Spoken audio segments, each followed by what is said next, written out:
It begins long before the first message is sent or the first date is planned.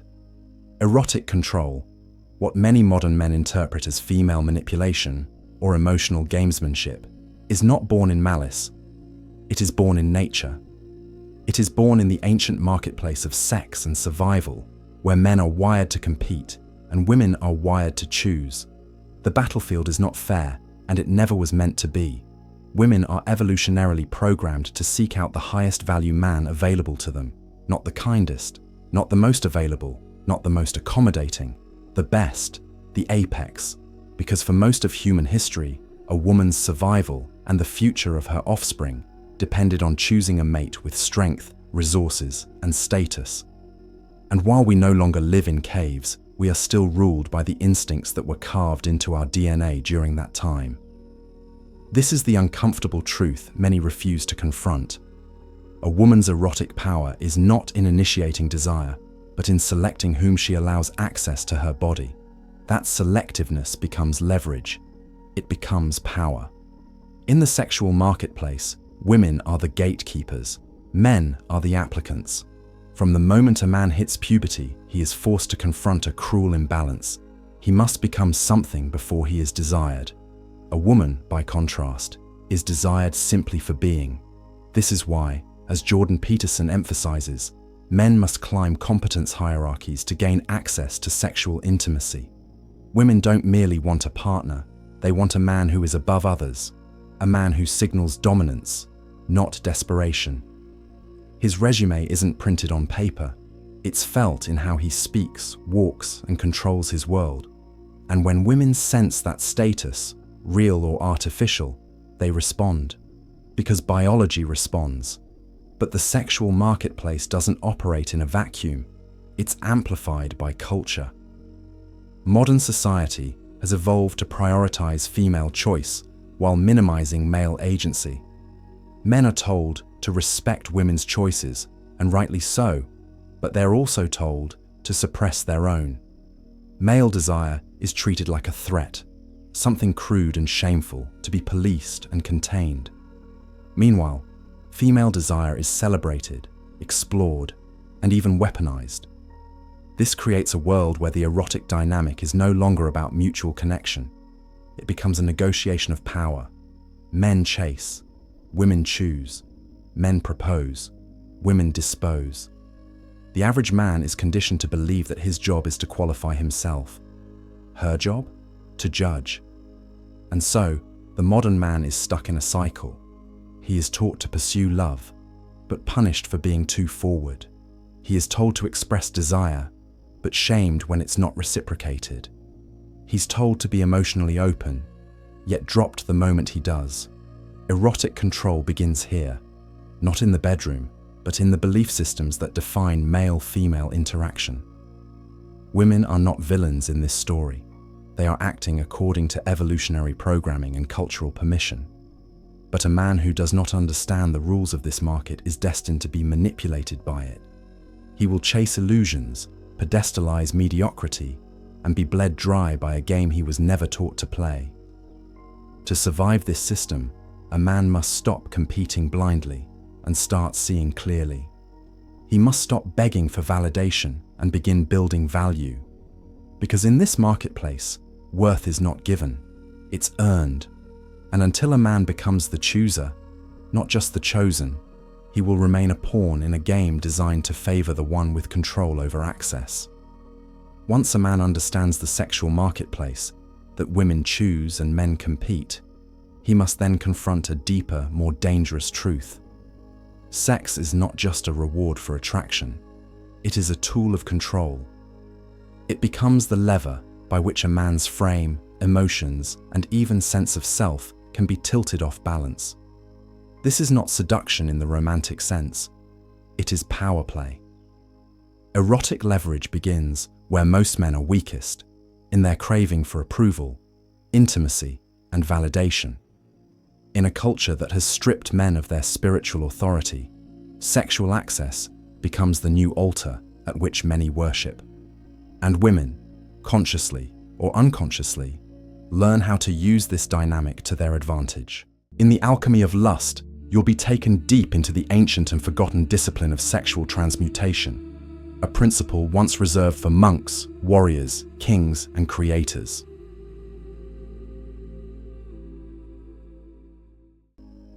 Sexual access is a woman's ultimate power. It's the one form of control she can exercise without saying a word. Her yes or no becomes a man's measuring stick for worth. She doesn't have to build status, master a craft, or develop depth. She only has to be selective. But the power isn't just in the choosing, it's in the withholding. It's in the way intimacy is delayed, dangled, or delivered in doses just small enough to create emotional addiction. Many women have mastered what psychologists call intermittent reinforcement, giving affection inconsistently so the man begins chasing with greater intensity, trying to solve the mystery of her mood, trying to earn what was once freely given. In this pattern, sex is no longer intimacy, it becomes currency, a reward for good behavior, a punishment for stepping out of line. And because most men were never trained to be emotionally sovereign, they confuse erotic approval with emotional validation. They start contorting themselves into pleasing versions of masculinity, watering down their edges in the hopes of being accepted. In this frame, the woman doesn't need to demand control, she already has it. By simply limiting sexual access or attaching it to behavioral compliance, she places herself in the dominant position, not physically, but psychologically. Jordan Peterson touches on this dynamic in more symbolic terms. He describes the feminine as chaos, the unknown, the unpredictable, the force of nature that challenges masculine order. A woman's emotional storms, her shifting desires, her ability to invoke desire and deny satisfaction. All of these test a man's internal structure, and most men lacking that structure collapse. They become reactive, desperate, eager to please. They move from leading to following, from masculine clarity to emotional confusion. And in doing so, they surrender the very thing women are subconsciously testing for: strength. Because here's the paradox. Women want to feel a man's power, not his need. When a man is too eager, too compliant, too nice, she may reward him with comfort, but never respect. Erotic control feeds off this imbalance. The man wants her, she withholds. He doubles his effort, she tests again, and each time he fails to lead, fails to stand firm, he loses a piece of his masculine edge. What started as a connection turns into a slow erosion of dominance.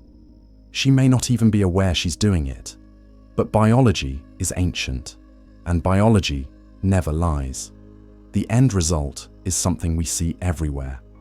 Men who are addicted to the validation of a woman who no longer respects them. They stay in situations where their masculine energy is slowly drained in exchange for the possibility of intimacy. They become emotionally dependent, sexually compliant, and spiritually neutered. This is the final form of erotic leverage, not overt control, but internal collapse. The man ceases to be himself and becomes a servant to the dynamic she now controls. But this isn't a call to resentment. It's a call to awakening. Women do what works. Nature designed them to test, to challenge, to select. The real question is not why women do it. It's why men allow it. And until a man reclaims his center, his frame, and his discipline, he will always be vulnerable to the subtle power of withheld intimacy, performative affection, and erotic manipulation. There comes a moment when every man must decide, will I be governed by my desires, or will I govern myself? Because erotic control only exists where male discipline does not. The moment a man begins to define himself through the approval of women, particularly sexual approval, he has already forfeited his throne. He is no longer a sovereign force. He is a subject, ruled by the whims of others. But sovereignty can be reclaimed, frame can be rebuilt, and sexual energy can be transmuted into something greater than mere gratification. It can become the fire that fuels purpose. The key to reclaiming power is to stop negotiating for intimacy, stop seeking validation, stop apologizing for your masculine nature, stop asking for permission to desire. Women are drawn to the man who stands in his own frame, not the one who bends to hers. He doesn't chase sex. He chooses when, where, and with whom he shares it. Erotic abundance, ironically, comes to the man who least needs it, because he is the one who radiates power. Scarcity lives in his schedule. Standards guard his access. He is not desperate for female attention. He is discerning with it. This is where Jordan Peterson's philosophy of meaning, hierarchy, and self-mastery intersects with the red pill reality. A man who imposes order on himself through discipline, routine, and higher values becomes unshakable. He doesn't collapse under the test of a woman's emotions. He doesn't fold when intimacy is withheld. Why? Because his mission is bigger than his lust. His direction is stronger than his need. Discipline yourself, Peterson says, or be a slave to your compulsions. Most modern men are slaves, not because they're evil or weak, but because they've been lied to. They've been told that sensitivity is power, that submission leads to love, and that their urges are shameful rather than sacred. But the masculine urge, when tamed and transmuted, is not something to suppress. It is something to wield. It is the driving force behind creation, innovation, ambition. This is why the great thinkers, from Napoleon Hill's sexual transmutation to the Stoic philosophers' self-control, viewed sexual discipline not as repression, but as refinement. To retain your energy is to respect its power. To withhold your seed is to assert that not every woman is worthy of it. To delay pleasure in service of purpose is the mark of a king, not a coward. And this is the true reversal of erotic control. When a man no longer fears losing her, no longer needs her body to feel like a man, he becomes the object of desire, not the seeker of it. He walks into a room with his value intact. He speaks with calm certainty, not approval-seeking desperation. He chooses his partners like he chooses his path, with clarity and conviction. And women sense it. They test him less. They offer more. Because true dominance isn't loud. It doesn't beg. It simply is. To become sovereign in this era is to swim against a tide of instant gratification, digital dopamine, and feminine manipulation, wrapped in beauty. But that is your burden as a man. And within that burden lies your opportunity to become something most will never achieve. A man ungoverned by lust, unshaken by rejection, and unmoved by anything but purpose. In that state, erotic control dissolves. Not because women change, but because you do. Because the throne is no longer hers to grant, it's yours to claim. And only the man who masters himself is truly immune to the game. Thus remember, we are Indeceptor.